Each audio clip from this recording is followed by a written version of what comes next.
पर जो भी वक्ता ने कहा वो उसकी अपनी राय है, का जयंती है। नेशन न्यूज़ इंडिया नहीं करता। ये बड़े सौभाग्य की बात है कि आज बुद्धिस्ट महासम्मेलन के तारीख का जो भंते जी ने चयन किया,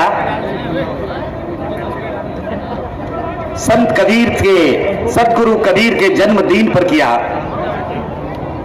आज हमारा सीना ऊंचा हो गया, अंबेडकर बात को, आंदोलन को चलाने वालों को सीना ऊंचा हो गया कि आज बाबा साहब के दूसरे गुरु सतगुरु संत कबीर जी का जन्मदिन है। मैं उनके चरणों में शीश नवाते हुए उन्हें श्रद्धा का सुमन अर्पित करता हूं। आदरणीय भंते जी, मंच पर आसीन महामानव संविधान निर्माता डॉक्टर बाबा साहब अंबेडकर के पौत्र, बुद्धि सोसाइटी ऑफ इंडिया के राष्ट्रीय अध्यक्ष, समता सैनिक दल के अध्यक्ष और हम लोग के प्रेरणा स्रोत आदरणीय भीमराव जसवंतराव अंबेडकर जी, हमारे बीच में बहुजन नायक, कमजोर दलित पिछड़ों की आवाज, जिसने आपके शान के लिए, जिसने आपके सीने पर खिताब देने की, जिसकी आपके सीनों को चौड़ा करने के लिए मंत्री पद को लात मार करके बाबा साहब के संविधान के लिए आगे की पंक्ति में आके खड़ा हो गए, आदरणीय पूर्व मंत्री और दिल्ली विधानसभा में बहुजनों का नेतृत्व कर रहे आदरणीय राजेंद्र पाल गौतम जी, इस मंच पर आसीन हमारे प्रेरणा स्रोत ज्योतिबा फूले के सत्य समाज के राष्ट्रीय अध्यक्ष, हमारे प्रेरणा स्रोत आदरणीय एडवोकेट ओम प्रकाश मौर्य साहब, मंच पर आसीन हमारे बड़े भाई जो बहुत बड़े पद पर आसीन है, मैं चर्चा नहीं करना चाहूंगा लेकिन नाम जरूर लेंगे, बड़ी निडरता के साथ संविधान और बाबा साहब के मुहिम को आगे बढ़ा रहे आदरणीय प्रवीण निखारे साहब। बहुत सारा नाम है, अगर हम लेंगे फौजी भाई और तमाम, और कानूनविद, गरीबों को, दलितों की आवाज को सुप्रीम कोर्ट के सामने आवाज बुलंद करने वाले आदरणीय प्राचा जी। समय का अभाव है मित्रों, हम जो आज यहां आए हैं बहुत कम समय भंते जी हमको दिए हैं, लेकिन बहुत कम समय में ही मुझे बात कर लेना है और बातें मुझे कह देना है, आपको एहसास भी करा देना है। कोई बातों बातों में मुलाकात कर लेता है, कोई बातों बातों में मुलाकात कर लेता है, कोई बातों बातों में साथ कर लेता है, बड़ा जवाब देता होता है मुश्किल जब कोई खामोश होकर सवाल कर लेता है। ए मित्रों, आज हम जब आदरणीय भंते जी के साथ बाबा साहब के 22 प्रतिज्ञा के समर्थन में मान्यवर कांसी राम स्टेडियम में आंदोलन चला रहे थे, ये दूसरी घटना थी, दूसरा कार्यक्रम था जब राजेंद्र पाल गौतम जी को मंत्री पद से इस्तीफा करना पड़ा था और उसके कुछ ही दिन के बाद में आदरणीय भंते जी ने निर्णय लिया था कि राजेंद्र पाल गौतम को मंत्री पद से बाहर करके अगर हमारी आवाज को बंद करना चाहते हो तो सुमित्रा ने लखनऊ के ऐतिहासिक मैदान में दूसरा कार्यक्रम करके बाबा साहब के 22 प्रतिज्ञा को दोहराने का काम करेगा और दोहराने का आपने काम किया था। लेकिन आज दुख हो गया, आज अफसोस हो गया मेरे मित्र, जब राजेंद्र पाल गौतम लड़ रहे थे, राजेंद्र पाल यादव गौतम मंत्री पद से इस्तीफा किया था, स्वामी प्रसाद मौर्य का मुंडी काटा जा रहा था, बिहार के शिक्षा मंत्री चंद्रशेखर यादव के मां के दूध को चुनौती दिया जा रहा था, तो बर्दाश्त हो रहा था, लग रहा था कि चलो लड़ाई लड़ लेंगे, ये लड़ाई हमारे लिए चुनौती है, चुनौती को भी स्वीकार किया था। लेकिन अब तक जितने जख्म दिए थे, जिसके घाव भर गए थे, लेकिन अफसोस की बात है जब देश के पार्लियामेंट बाबा साहब के संसद में बाबा साहब के संविधान को चुनौती दिया, सेंगोल कर ला करके जो चुनौती देने का काम किया। मनुवादियों, तुझे कह देना चाहते हैं, तेरा दिया हुआ जख्म का भले ही घाव भर गया है, निशान आपने जिंदा करने का काम किया है। और जिंदा कौम के लोग यहां पर आए हैं, ये जिंदा कौम के लोग आए हैं। हम तैयारी कर रहे हैं, मेरी जिम्मेदारियां बढ़ गई है। सुमित रत्न जी, आपकी जिम्मेदारियां बढ़ गई है। सेंगोल के स्थापित करके एक बार फिर ये ब्राह्मण दंड को स्थापित करके संविधान को चुनौती दे दिया है। इसलिए हम आपसे पूछना चाहते हैं, आपसे कहना चाहते हैं, जो भारत का संसद होगा, आप बाबा साहब का संसद बनाओगे कि नहीं बनाओगे? आपसे मैं पूछना चाहता हूं, बताओ, राजदंड को हटाओगे कि नहीं हटाओगे? आप ब्राह्मण दंड को हटाओगे कि नहीं हटाओगे? इस चुनौती पर आपसे मैं पूछना चाहता हूं, बताइए, हाथ उठाकर बताइए, हटाना है कि नहीं हटाना है? बाबा साहब का संसद बनाना है कि नहीं बनाना है?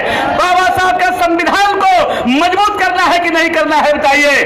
अगर मजबूती से इसी तरह से आंदोलन चलाते रहे, बनारस की तैयारी चल रही है, भंते जी बनारस से लेकर के 12-15 जनपदों में इसी तरह से तैयारी कर रहे हैं। तैयारी करते करते यहां से जाएंगे दिल्ली में, आइए तैयारी कर रहे ओम प्रकाश मौर्य जी दिल्ली में बैठ करके, और दिल्ली से लेकर के महाराष्ट्र तक भीमराव जी के नेतृत्व में तैयारी कर रहे हैं। ज्योतिराव फूले के 150 साल पूरा, ज्योतिराव फूले के द्वारा निर्मित संस्था सत्यशोधक समाज का 150 साल पूरा हो रहा है। 150 साल पूरा होने पर स्टेडियम में कार्यक्रम तय किया गया है, और संविधान दिवस पर जो कार्यक्रम का आयोजन, जिसके लिए हमारे नेता श्री राजेंद्र पाल यादव जी ने जो आगाज किया है, मैं हिम्मत दिलाना चाहता हूं, राजेंद्र पाल जी आगे बढ़िए। हम तमाम लोग खड़े होकर के इस मिशन के साथ बता देंगे, इस देश में दो ही चीज रहेगा, या तो ब्राह्मणवाद और पाखंड रहेगा, सेंगोल रहेगा, या बाबा साहब का संविधान रहेगा।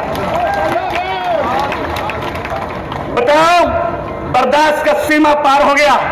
बर्दाश्त की सीमा तब पार हो गया जब आप जो करते थे, आप कहते थे कि हम सबका साथ करने आए हैं। बर्दाश्त का सीमा तब पार हो गया जब सेंगोल ला करके ब्राह्मण दंड आपने लाया, तो मुझे वो घटना याद हो गई जब आपने हमारी बेटियों के लिए फरमान जी जारी किया था। ब्राह्मण दंड दक्षिण भारत में किया था और हमारी बेटियों को वस्तन टैक्स लगाया था। वो घटना आज ताजा हो गया। जो याद है मुझे वो तारीख, मुझे याद है वो दिन, जो नांगोली लाल की महिला की बहुजन बेटियां ने अब तक काट करके नंगे उनको विरोध करने का काम किया था कि नहीं? बहुत सही। बताइए, आज एक घटना ताजा कर दिया। आज वो घटना का याद करने के बाद मुझे दुख हो रहा है, पुनः इस देश में मनुवादी लोग हमारे संविधान को चुनौती दे रहे हैं। पुनः उसी युग में ले जाना चाहते हैं जहां हमारे पुरखों के पांव में बेड़ियां लगाया था। वही दिन को लाना चाहते हैं जहां हमारे पुरखों के पीछे झाड़ू लगाया था। आज भी मैं दिन याद है जो कुछ ही क्षण पहले मैं देखा था, जब हमारे बाप दादा जमींदारों के घर में काम करते थे। दलित नेताओं में उनसे कहना चाहता हूं, आप भी सुन लो, आपके बाप दादा को भी वो सजा मिला था कि आज भी जब हम काम करने जाते थे तो कुत्ता से भी खराब बर्तन में हमारे मजदूरों को खाना दिया करता था। वो दिन को भी याद करना बहुत दिन नहीं हुआ। आज जब बाबा साहब ने समय बदल दिया तो आज हम नाम नहीं लेना चाहते हैं कुछ गद्दारों का, जो दुश्मन के गोदी में खड़ा होकर हमारे संविधान को विनाश करने वालों के साथ में खड़े। मित्रों, समय का अभाव है, बहुत कम समय है और बहुत कम समय में मुझे बात करनी थी। भंते जी का आदेश हो रहा है, इशारा हो रहा है, इसलिए मैं एक दो बात कहना चाहूंगा। और एक बात ये मैं कहना चाहूंगा, उन्हें इशारे में कह देना चाहता हूं कि माना जो आज इल्जाम लगा रहे हैं, कुछ लोग इल्जाम लगाते हैं सुमित रतन पर, कुछ लोग इल्जाम लगाते हैं राजेंद्र पाल गौतम पर, तो उन्हें मैं कह देना चाहता हूं, माना कि इन बातों को सींचने में कुछ पत्तियां टूट गई होगी, माना कि इन बातों की सोच सींचने में कुछ पत्तियां टूट गई होगी, तुम कुछ में इल्जाम लगाते हो बेवफाई का। माना कि इस बातों को सींचने में फिर मैं संत कबीर सदगुरु कबीर के लिए कह रहा हूं, एक शेर मैं बाबा साहब अम्बेडकर के लिए कह रहा हूं, एक शेर मैं आदरणीय योद्धा जो बहुजनों के नायक के रूप में आज लड़ाई लड़ रहे आंदोलन सुमित रत्न के लिए कह रहे हैं कि माना कि इस बाबों को सींचने में कुछ पत्तियां टूट गई होगी, तुम मुझ पर इल्जाम लगाते हो बेवफाई का। जिसने कलियों को रौंद दिया है अपने पैरों के तले, वही आज कसम खा रहा है आपकी रहनुमाई का। कितनी अफसोस की बात है, तुम मुझे किससे लड़ाना चाहता है? ये मेरे ही भारत में तुम मुझे हिंदू, तुम मुझे उनसे लड़ाना चाहते हो। तुम तुम मुझे प्राचा के खानदान के लोगों से लड़ाना चाहते हो, जिससे हमारी कोई लड़ाई नहीं है, वो हमारा पुरखा है, वो हमारा मित्र है, जिसका हमारा डीएनए। क्या इस देश के अभियान में आज वही तारीख ताजा हुआ जब सावरकर की जन्मदिन पर भारत का संसद का ओपनिंग हुआ, तो ताजा हो गया वो दर्द, निशान सामने आ गए।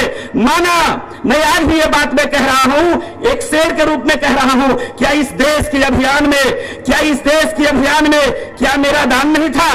आज भी क्या इस देश में मेरा शान नहीं था? अब्दुल हमीद देश का क्या शान नहीं था? अशफाक का बलिदान क्या बलिदान नहीं था? मुझे कुछ भी कहना, पर गद्दार न कहना, गांधी को जिसने मारा मुसलमान नहीं था। बताओ मेरे दोस्तों, मरो मेरे साथियों, क्या हमारा दुश्मन है प्राचा? क्या दुश्मन है भारत में हमारा मुसलमान?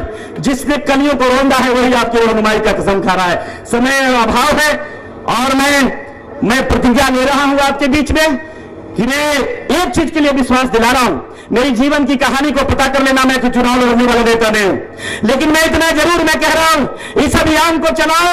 इस अभियान में अगर लड़ या ना खून देने की तो सब कोई बात करते हैं, लेकिन आज भी कहता हूं कायर और गद्दारों के लिए नहीं, लेकिन कोई बहुजन आंदोलन का नायक, अगर तेरी किडनी भी खराब हो जाएगी तो दोनों किडनी लेना, लेकिन मिशन को आगे बढ़ाना मैं देने के लिए तैयार हूं। ऐलान करता हूं, कर लो, हस्ताक्षर करा लो जहां कराना है वहां, लेकिन इस मिशन को बढ़ाओ।